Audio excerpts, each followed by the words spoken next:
Catherine Morrison became an orphan at 26 when her father Daniel died in a cave exploration accident in March 1885, leaving her with a failing cabin in Utah Territory, detailed maps of unexplored limestone caves, and a lifetime of geological knowledge that everyone said was useless for a woman alone.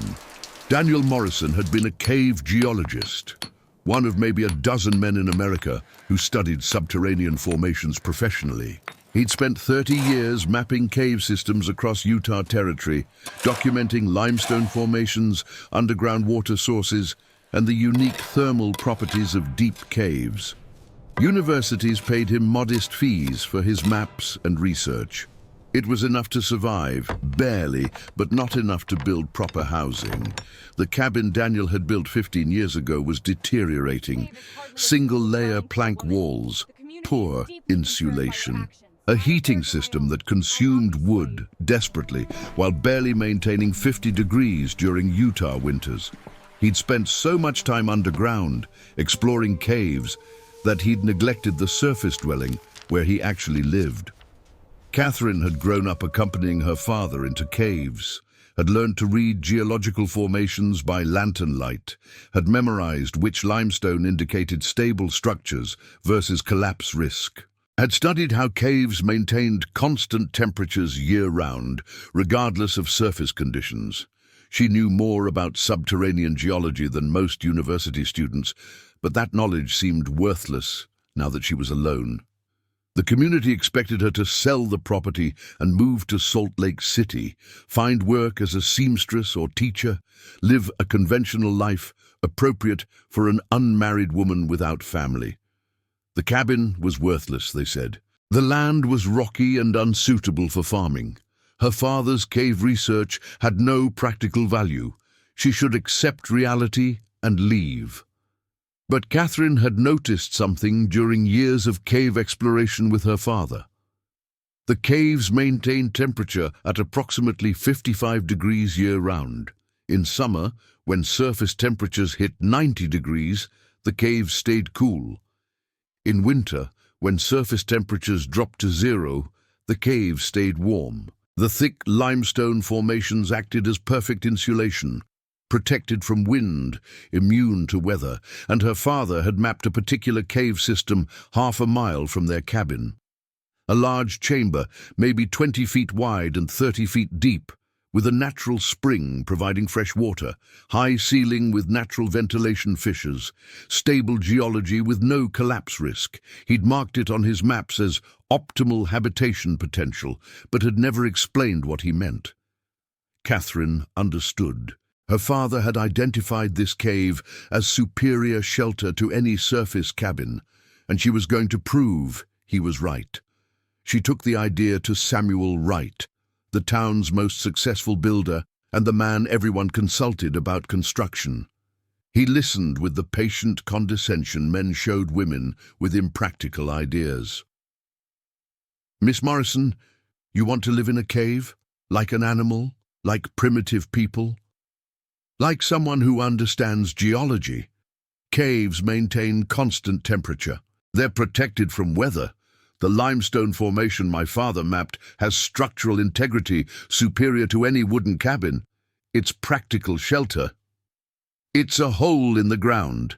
People build houses above ground because we're civilized, because we've progressed beyond cave dwelling. What you're proposing is going backwards. It's embarrassing. What's embarrassing is freezing in a poorly built cabin when superior shelter exists naturally. My father spent 30 years studying caves. He knew more about subterranean structures than anyone. This isn't primitive. It's intelligent use of available resources." Wright set down his coffee with finality. "Miss Morrison, I understand you're grieving, trying to honor your father's memory, but living in a cave won't honor anything. It'll make you a laughingstock. Sell the property, move to the city, live normally." Catherine tried 2 other builders. Both refused to help. Both said the same things. Caves are primitive. Living underground is backwards. Women alone shouldn't attempt such things. Use conventional housing and conventional wisdom. She decided to build it herself. She had her father's detailed maps, his research notes, his tools, and knowledge that came from 1,000 hours underground learning directly from an expert who happened to be her father. She started in May, working alone because nobody would help with a project they considered insane, because associating with the Morrison woman's cave dwelling would damage their own reputations, because watching her fail would be entertaining, but helping her succeed would mean admitting caves might be superior to cabins. First, she needed to prepare the cave for habitation. The main chamber was naturally formed over millions of years by water-dissolving limestone, but it needed modifications for human living, leveling the floor to create usable space, building stone partition walls for privacy and organization, creating proper ventilation that wouldn't compromise thermal stability, installing a secure door at the entrance that would protect against weather while allowing controlled air exchange. The work was physically demanding in ways Catherine hadn't anticipated. Her father had been a scientist, not a laborer. She'd accompanied him into caves carrying equipment and taking notes, but she'd never done the heavy construction work herself. Now she was hauling sand and gravel to level the floor, quarrying limestone slabs to build partition walls, widening ventilation fissures using chisel and hammer, building a heavy wooden doorframe that would seal against irregular stone. The cave entrance was a narrow fissure in a limestone outcrop, easily missed unless you knew what to look for. Her father had marked it on his maps with specific coordinates and geological indicators. Catherine found it exactly where he documented, hidden behind scrub brush and weathered rock that blended perfectly with the surrounding formation. She widened the entrance slightly using the techniques her father had taught her, careful chiseling along natural fracture lines, removing stone that wanted to come away, never forcing separation that would compromise structural integrity. Just enough expansion to allow comfortable passage with supplies while maintaining the natural camouflage that protected the entrance from direct wind exposure. She built a heavy wooden door using timber her father had stockpiled years ago. Realized now that he'd been planning this, had been preparing materials for cave adaptation that he never explained, never discussed, but clearly intended. The door was massive, 3 inches thick, reinforced with iron brackets designed to seal against the irregular stone opening with leather weather stripping, creating an airtight barrier. Inside, the main chamber was impressive, 20 feet wide, 30 feet deep, 12-foot ceiling with natural dome shape that distributed weight perfectly. The limestone walls showed layered formations that indicated millions of years of stable geology. No cracks, no seepage, perfect structural integrity. Catherine worked methodically, following her father's principles. She leveled the floor using sand and gravel, creating a flat surface, built stone partition walls dividing the chamber into living area, sleeping area, and storage. Used flat limestone slabs her father had quarried years ago for exactly this purpose, she realized now. The natural spring emerged from the back wall, providing constant fresh water. She built a small collection basin, allowing overflow to drain through a channel she carved toward the cave entrance. Fresh water, constantly available, requiring no hauling from distant sources. Ventilation was crucial. The cave had natural fissures in the ceiling that allowed air circulation. Catherine carefully enlarged specific fissures her father had marked on his maps, creating controlled airflow that would draw smoke from a small cooking fire without creating drafts or losing thermal stability. The community noticed her disappearing into the limestone outcrop daily, noticed she was clearly building something inside a cave. The mockery began immediately and intensified rapidly. Martha Wright, Samuel's wife and self-appointed guardian of community standards, organized an intervention in June, brought 5 women to Catherine's property specifically to express concerns. "Catherine, dear, people are talking. You're living in a cave, actually living underground like you're hiding from civilization. It's not decent, it's not healthy, it's making people question your mental stability." I'm building optimal shelter using geological principles my father spent 30 years documenting. The cave provides better protection and temperature stability than any surface cabin in this territory. It's a hole in the ground. It's what primitive people did before they learned to build proper houses. You're educated. You're Daniel Morrison's daughter. This is beneath you, beneath your father's memory. My father identified this cave as superior shelter. I'm honoring his research by proving he was right. That's not beneath his memory. That's validating 30 years of work, everyone dismissed as impractical. You're going to freeze this winter. You're going to get sick living underground. You're going to realize too late that conventional wisdom exists for good reasons. Please, Catherine, sell this property. Move somewhere proper. Live like a normal woman. The threat was implicit. If Catherine continued this strange behavior, the community might take steps to have her declared incompetent, force her into guardianship, take away her independence for her own protection. Catherine kept building. By August, the cave was habitable. She'd created distinct living spaces inside the main chamber, built a small cooking hearth with chimney routing through the enlarged ventilation fissures, installed shelving carved into the limestone walls, moved her father's books and research materials into the dry, temperature-stable environment. She moved in on September 1st, abandoning the deteriorating surface cabin entirely. The cave interior maintained steady 55 degrees.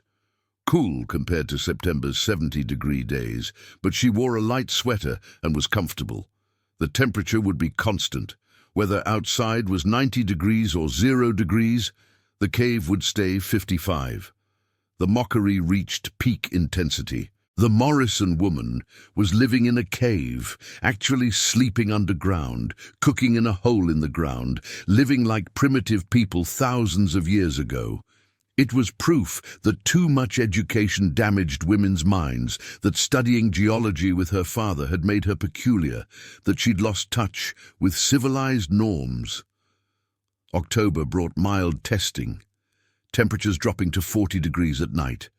Catherine's cave maintained 55 degrees constantly, no heating required, no fire needed except for cooking. The thick limestone formations surrounding her absorbed and regulated temperature automatically, just as her father's research had documented. Her neighbors were starting to burn wood for heating. Catherine needed none.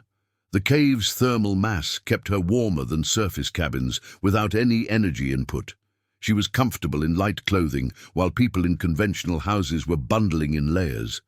November brought serious cold. 0 degrees on several nights. Catherine's neighbors were burning wood continuously. The cave stayed 55 degrees. She wore normal indoor clothing, slept under a single blanket, used wood only for cooking, maybe an hour daily. But the community noticed her minimal wood consumption and drew wrong conclusions. The cave wasn't really keeping her warm. She was suffering but too proud to admit failure. She'd freeze when real winter arrived with heavy snow. December came with forecasts that worried everyone who understood mountain weather patterns. A major storm system was building over the Pacific Northwest, massive and slow-moving. Not typical Utah winter weather that arrived and departed in predictable cycles. This was an Arctic front pushing south from Canada, collision course with moisture from the Pacific, creating conditions that meteorologists in San Francisco were describing as potentially catastrophic. December 18th started deceptively cold but clear, 10 degrees at dawn, sharp and dry. By mid-morning, the temperature had dropped to 0 despite bright sunshine. By noon, the first clouds appeared. High, thin cirrus that told experienced weather watchers that major systems were approaching. By evening, when sunset should have created colorful displays, the sky was uniform gray, temperature at -10 degrees and falling rapidly. Snow began falling around sunset. Not the gentle flakes of typical winter storms. Heavy, wet snow, falling so thick it reduced visibility to nothing within an hour. The kind of snow that accumulated fast, that carried tremendous weight, that created structural loads conventional buildings weren't designed to handle. The temperature kept dropping throughout the night. -20 by midnight, December 18th. -25 by dawn on December 19th. And the snow didn't stop, didn't pause, didn't lighten. It fell continuously, relentlessly, accumulating at rates nobody had seen before in Utah Territory history. 6 inches accumulated the first 12 hours. By morning of December 19th, a foot of heavy, wet snow covered everything. By evening of the 19th, 18 inches. By morning of December 20th, 2 feet. By evening, 30 inches. By morning of December 21st, 3 full feet of snow, and it was still falling. The weight was catastrophic, beyond anything frontier construction had anticipated. 3 feet of wet snow weighed approximately 15 pounds per square foot per inch of depth. That meant 45 pounds per square foot, crushing down on every horizontal surface. Cabin roofs designed for maybe 20 pounds per square foot maximum were supporting more than double their design load. Structural failure was inevitable. It was only a question of which buildings would collapse first. The Patterson cabin roof collapsed at noon on December 19th. The family escaped with minutes to spare, hearing the roof beams cracking under impossible weight. They moved in with neighbors whose roof was still holding. The Henderson house lost its south wall on December 20th when accumulated snow created lateral pressure the wall couldn't withstand. The family crowded into the remaining rooms, trying to heat a structure that now had a gaping hole to outside conditions. Every cabin in the territory was suffering, roofs groaning under weight, walls bowing from pressure, heating systems overwhelmed by -25-degree temperatures and constant wind. People were burning furniture, burning fence posts, burning anything combustible trying to maintain survivable temperature. Catherine sat in her cave at steady 55 degrees throughout the entire crisis, reading her father's research notes by lantern light, completely protected from the catastrophic conditions destroying her community above ground. Aware of the storm only because she'd venture to the entrance periodically to check conditions and watch the snow accumulate. The cave entrance was brilliantly designed, she realized now, understanding her father's choices in ways she hadn't appreciated before. The natural limestone overhang above the entrance created a protected alcove that prevented snow accumulation directly at the door. The angle of the outcrop deflected wind upward and around, creating a low-pressure zone at the entrance that actually prevented drifting. The heavy wooden door sealed against wind and cold, with the leather weather stripping creating an almost perfect barrier. Inside the main chamber, conditions were absolutely stable. The temperature hadn't varied even 1 degree, despite catastrophic weather outside. The thick limestone formations, millions of years old, hundreds of feet of solid rock above and around her, absorbed and regulated temperature automatically. The geological thermal mass was so enormous that surface weather conditions couldn't affect it measurably.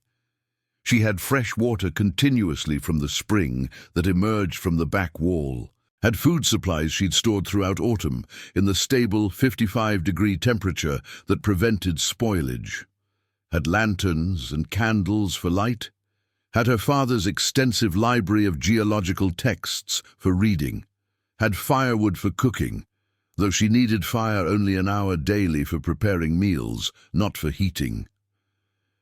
The isolation was actually peaceful rather than frightening.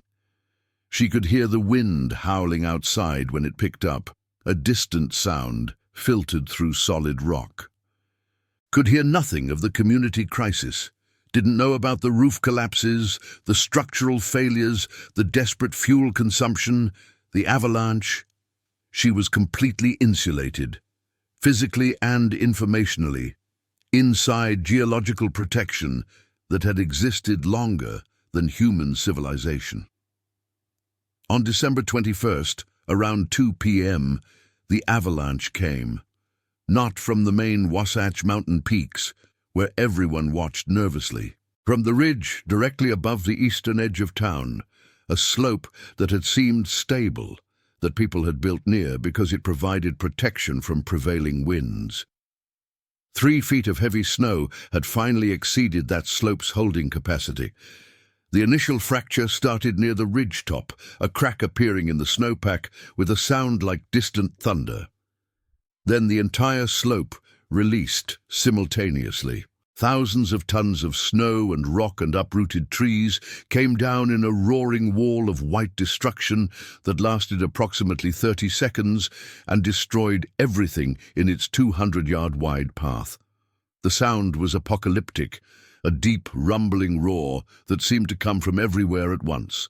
People who survived described it as freight train noise, combined with continuous thunder, so loud it made thinking impossible, so overwhelming that their first response was paralysis rather than flight. The avalanche path missed most of the town centre by maybe 50 yards, pure luck of geography and slope angle. But the eastern properties, the newer homesteads where younger families had built because land was cheaper, took the impact directly. 6 cabins were completely obliterated, crushed to kindling and buried under 10 feet of compacted snow and debris. 3 more cabins at the avalanche edge were severely damaged, losing roofs or entire walls from the peripheral blast of displaced air. Miraculously, no one died. The families in those eastern properties had already evacuated to town centre, crowding into the church and the general store because their cabins were failing structurally under snow load. They were homeless, traumatized, but alive. If they'd stayed in their homes trying to protect their property, they'd all be dead, buried under avalanche debris that rescue teams wouldn't be able to excavate for days. Catherine's old cabin, the deteriorating structure her father had built 15 years ago and that she'd abandoned in September, was directly in the avalanche's central path. It was crushed completely, flattened to splinters, buried so thoroughly that no trace remained visible above the snow. The building that everyone had expected her to live in, that the community said was proper housing, would have killed her instantly if she'd trusted conventional wisdom over her father's geological knowledge. The cave, positioned behind the limestone outcrop that had created the natural shelter, was completely protected. The avalanche flowed around the rock formation. Some snow and debris piled against the outcrop, but the cave entrance remained accessible. Catherine was absolutely safe inside geological protection that had existed for millions of years. The storm finally broke on December 23rd. When people could travel again, when the immediate crisis had passed and rescue efforts had stabilized, Samuel Wright came to Catherine's property expecting to find her frozen body in a collapsed cave. Instead, he found her emerging from the cave entrance, perfectly healthy, wearing normal clothing, carrying a bucket to collect fresh snow for washing. "You're alive," he said, stunned. "The cave, it protected you." "Completely. The limestone formation is millions of years old. 3 feet of snow doesn't affect geological structures. Inside, the temperature never changed. I was perfectly safe and comfortable the entire time." Wright followed her into the cave, seeing it properly for the first time. The organized living space, the partition walls, the cooking hearth with efficient ventilation, the natural spring, the constant 55-degree temperature that made the space genuinely comfortable despite catastrophic conditions outside. "Your cabin was destroyed," he told her. "The avalanche completely obliterated it. If you'd been there, I'd be dead. My father knew. He marked this cave as optimal habitation potential because he understood that geological formations provide better protection than human construction in extreme conditions." He was right. I proved he was right. Word spread faster than the previous mockery had spread, carried by people who needed to understand how the woman they'd ridiculed had been the only person in the territory with truly adequate shelter. Catherine Morrison had survived the worst storm in Utah Territory history in perfect safety and comfort inside a cave. The woman they'd called primitive, backwards, mentally unstable for cave dwelling, had been protected by geological formations, while conventional housing collapsed catastrophically. People came to see the cave in groups throughout January, once the immediate crisis had stabilized and rescue efforts had ensured everyone had temporary shelter. Catherine welcomed them, showed them the interior her father had identified as optimal habitation potential, explained the constant temperature that made the space genuinely comfortable year-round, demonstrated the structural integrity that had protected her from avalanche that would have killed her in surface housing. She showed them the partition walls she'd built, creating organized living space from raw cave chamber. The cooking hearth, with its efficient ventilation routing smoke through enlarged natural fissures, the natural spring providing unlimited fresh water, the shelving carved into limestone walls for storage, the sleeping area separated by stone walls for privacy, the entire functional dwelling that everyone had dismissed as primitive hole dwelling. The education was transformative. People who'd assumed caves were dark, damp, dangerous, discovered dry, stable, perfectly engineered natural shelter, understood that constant 55 degrees was warmer than most frontier cabins achieved in winter, recognized that protection from wind, snow, and avalanche was superior to conventional construction, vulnerable to structural failure. Within a month, 3 families had asked Catherine to help them identify suitable caves on their properties. She spent February conducting geological surveys, using her father's maps and methodology, teaching people how to read limestone formations for stability, how to identify chambers with proper ventilation potential, how to assess structural integrity using the same principles her father had documented. By spring 1886, 2 families were actively building cave shelters as emergency refugees, using her father's research as technical guides. The Henderson family, whose house had lost its south wall during the December storm, was converting a large cave on their property into permanent year-round housing. The Patterson family, whose roof had collapsed, was building a hybrid system: surface cabin for summer use, cave shelter for winter protection. Samuel Wright came to apologize in February, bringing his wife, Martha. "We were wrong about everything. About caves being primitive, about your father's research being impractical, about you being foolish. You understood something we completely missed. My father understood it. I just trusted his research enough to apply it. Geological knowledge isn't impractical when it solves real survival problems." Catherine lived in the cave for 3 more years before building a small surface cabin for summer use. But she kept the cave as her primary dwelling, the place where temperature stayed perfect year-round, where she was protected from every weather extreme Utah Territory could produce. She eventually married a surveyor named Robert, who appreciated her geological knowledge and thought cave dwelling was brilliant engineering rather than embarrassing primitivism. They expanded the cave system, using her father's maps to connect to adjacent chambers, creating underground living space that stayed comfortable regardless of surface conditions. The original cave still exists, maintained by the Utah Geological Survey as a demonstration of optimal natural shelter. Modern analysis confirms what Daniel Morrison documented in 1885. Properly selected limestone caves provide superior protection and thermal stability compared to conventional construction in extreme climates.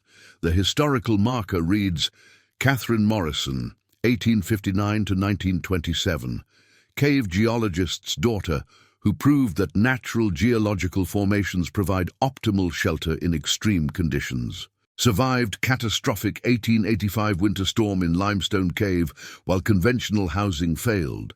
Validated father's lifetime research on subterranean habitation potential. But the real story is simpler and more profound. A 26-year-old woman, mocked for living in a cave, trusted her dead father's research enough to stake her life on it. And when the worst storm in territorial history destroyed conventional housing, geological knowledge that everyone had dismissed as impractical became the difference between survival and death. She proved that caves aren't primitive. They're sophisticated natural structures that humans can adapt intelligently. That geological stability matters more than social conformity. That her father's 30 years studying underground formations had produced knowledge with real survival value. And sometimes, the woman living in a cave understands more about survival than the entire community living in conventional houses. Catherine died in 1927 at age 68. Her funeral was attended by geologists from 3 universities who considered her cave adaptation work pioneering. The minister spoke about how she'd honored her father by proving his research had value beyond academic papers, how she'd survived by trusting knowledge over convention. Daniel Morrison spent his life underground, studying formations most people never see, the minister said. His daughter Catherine proved that knowledge gained underground can save lives above ground. That's the greatest validation any researcher can receive, not academic recognition, practical proof that their work matters. The cave still stands, the spring still flows, and every winter, when heavy snow falls in Utah territory, people tell the story of the woman who lived in a cave and survived the storm that destroyed conventional housing. The limestone formations don't care whether people think caves are primitive. They just maintain constant temperature, provide perfect shelter, and prove that geological knowledge applied intelligently is more valuable than social approval. And that's exactly what Catherine Morrison's father taught her. Not in classrooms, not in universities, in caves by lantern light where real knowledge lives.